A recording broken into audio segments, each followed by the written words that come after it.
नमस्कार, आप देख रहे हैं वीके न्यूज। मैं हूं सुनील राउत। भारत में पत्रकारों का एक ऐसा गैंग है जो वक्त वक्त पर अपनी असलियत दुनिया के सामने लाता रहता है। ये चंद पैसों के लिए विदेशी अखबारों में भारत की बुराई करते हैं, वैश्विक स्तर पर भारत को कलंकित करने की कोशिश करते रहते हैं। इनकी एक और पहचान ये है कि ये मोदी विरोधी है और मोदी के विरोध में ये कब देश विरोधी हो जाते हैं इनको ही पता नहीं चलता। लेकिन एक ऐसे ही पत्रकार के लिए मोदी विरोध में देश का विरोध करना भारी पड़ गया। बुजुर्ग हो चुके पत्रकार विनोद दुआ के बारे में तो आप जानते ही होंगे। एक जमाने में ये एनडीटीवी इंडिया पर आते थे और खूब खाते थे। इनका यही काम था। इनके खिलाफ अब दिल्ली पुलिस की क्राइम ब्रांच ने मामला दर्ज कर लिया है। इनके खिलाफ शिकायत बीजेपी के प्रवक्ता नवीन कुमार ने दी थी। दुआ पर फेक न्यूज फैलाने और समाज में गड़बड़ी पैदा करने वाले बयान देने के आरोप है। नवीन कुमार ने अपनी शिकायत में पुलिस को बताया कि YouTube के प्लेटफॉर्म पर आने वाले द विनोद दुआ शो के जरिए उन्होंने फर्जी खबर फैलाई, अनर्गल बातों और फालतू के तर्कों के जरिए समाज में जहर घोलने की कोशिश की। इस शिकायत में यह भी कहा गया है कि दुआ ने प्रधानमंत्री को कागजी शेर बताया था। पत्रकारिता के नाम पर जिस प्रकार से लोगों को जहर दिया जा रहा है, ये सबसे घातक है। विनोद दुआ जी वरिष्ठ पत्रकार रहे और उनके मन में ना जाने क्या कुंठा है। वो नरेंद्र मोदी की खिलाफत करते करते देश की खिलाफत करने लगे। उन्होंने जिस प्रकार से जहर घोला है, क्या दिल्ली के दंगे अमित शाह नरेंद्र मोदी जी के कहने पर हुए हैं? क्या दिल्ली के दंगे पुलिस ने कराए हैं? क्या शाहीन बाग में जो लोग बैठे थे जिनको शांति प्रिय शांति दूत कहते हैं, उन्होंने शायद उस दंगे के अंदर उनकी कोई भूमिका नहीं थी। आज जब चार्जशीट भी दायर हो गई है ताहिर के खिलाफ, जिसके अंदर आम आदमी पार्टी का पार्षद जो कि इस पूरी घटना के अंदर शामिल था, उस समय उसको भी वो लगातार बताते रहे कि वो शांति दूत है।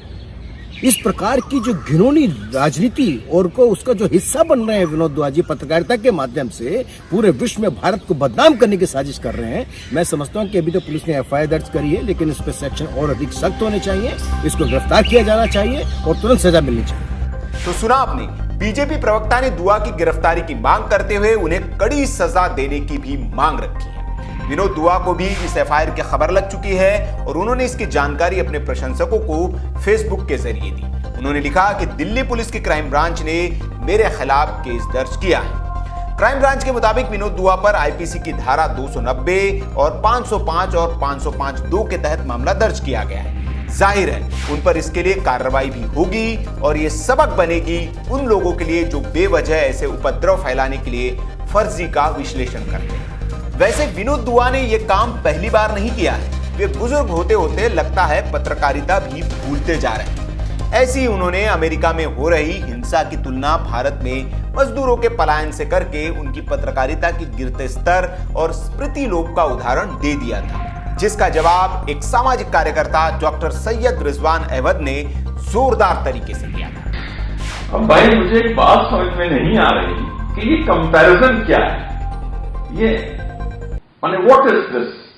एंड आई वांट कि अगर आप लोग मेरी बात से सहमत हो, please tag this video to my dear friend और dear respected person mister Vinod Dua, because उनको भी अपनी बात कहने का अधिकार है, मुझे भी अपनी बात कहने का अधिकार है।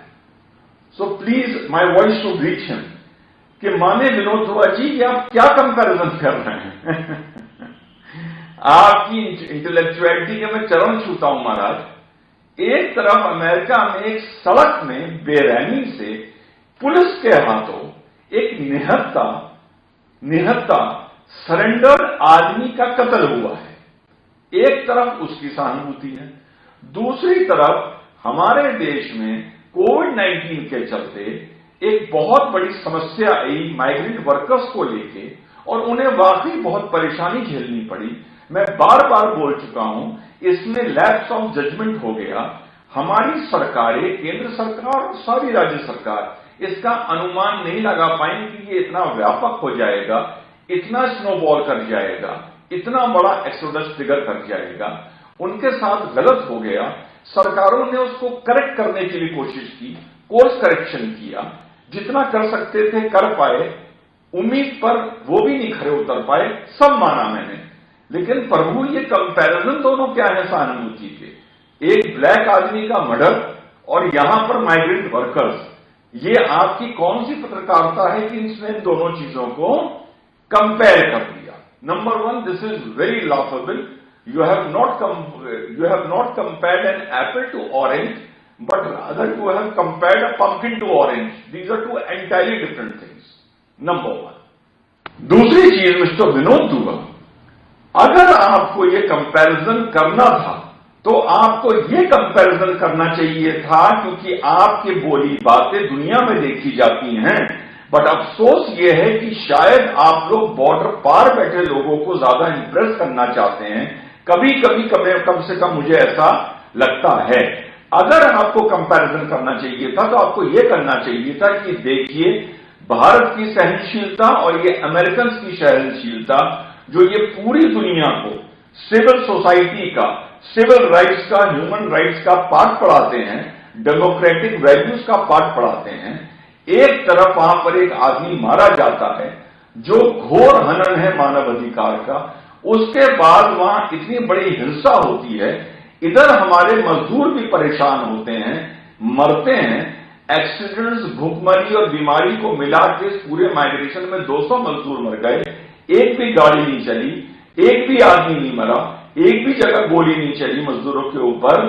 तो आपको अगर कंपेयर करना था तो आपको यह कंपेयर करना चाहिए था कि एज ए सोसाइटी, हमारी सोसाइटी में मैनरिज्म ज्यादा है, सहनशीलता ज्यादा है बनिस्बत अमेरिका की सोसाइटी के। This could have been a comparison by any chance. लेकिन आपने जो कंपैरिजन किया एक मर्डर केस है, एक मर्डर पर जो वहां की पब्लिक ने रिएक्शन दिया और यहां माइग्रेंट वर्कर्स पर, यह बहुत ही हास्यपद था और बहुत ही बेवकूफी का ये कंपैरिजन। ये आप हिंदुस्तान की जनता को नहीं दिखाएंगे, क्योंकि आपको अपना वीडियो बॉर्डर पार यूरोप और अमेरिका और पाकिस्तान में ज्यादा दिखाना है, वहां से आपको ज्यादा एप्रिसिएशन मिलना है। और वहां आप ये दिखाना चाहते हैं कि भारत की जनता में ना तो सहनशीलता है और ना मानवता है। सारी सहनशीलता, सारी मानवता, सारी सिविल राइट, सारी ह्यूमन राइट इस बॉर्डर के पार है। विनोद दुआ जी, फिर यही बात दोहरा रहा हूं और बार बार कहता हूं, नीतियों पर, फैसलों पर जो मौजूदा सरकार है, हम उसी से सवाल पूछेंगे। उसी का अगर सवाल का समाधान नहीं होगा तो हम विरोध भी करेंगे, चाहे वो केंद्र सरकार हो, चाहे वो हमारी राज्य सरकार हो। लेकिन अपनी राजनीति के चलते, अपने पॉलिटिकल एजेंडा के चलते, मोदी विरोध के चलते भारत को शर्मसार ना करिए, भारत को बॉर्डर पार जाके जलील ना करिए और ऐसा ना दिखाइए कि we are a land of heartless people, ruthless people. और जितना भी रहम है और जितना भी आपस में समुदायों में प्यार है, वो इस बॉर्डर पार है। इस देश में जितना आपस में समुदायों में प्यार है, इतना दुनिया में कहीं नहीं हो सकता। हम तो बलि चढ़ गए नेताओं के, और हम बलि चढ़ गए आप जैसे इंटेलेक्चुअल्स के और आप जैसे सेक्युलर्स के, जिन्होंने 1950 के बाद इस भारत को वर्गों में, जातियों में और धर्मों में बांटा। वैसे विनोद दुआ अकेले नहीं है जो पत्रकारिता के नाम पर समाज में जहर घोलने की कोशिश में लगे रहते हैं। ऐसे कई नाम हैं जो इस काम में बखूबी लगे हैं, लेकिन भारत का जागृत समाज इन्हें वक्त वक्त पर आईना दिखाते रहता है। तो ये रही विनोद दुआ से जुड़ी खबर। इस खबर पर आपकी जो भी राय हो कमेंट बॉक्स में आप हमें बताएं। वीडियो अच्छा लगा तो लाइक करें, शेयर जरूर करें, ताकि ऐसे पत्रकारों तक का सच ज्यादा से ज्यादा लोगों तक पहुंच सके। और ऐसी खबरों के लिए आप हमारे चैनल को सब्सक्राइब करें। देखते रहिए वीके न्यूज। नमस्कार।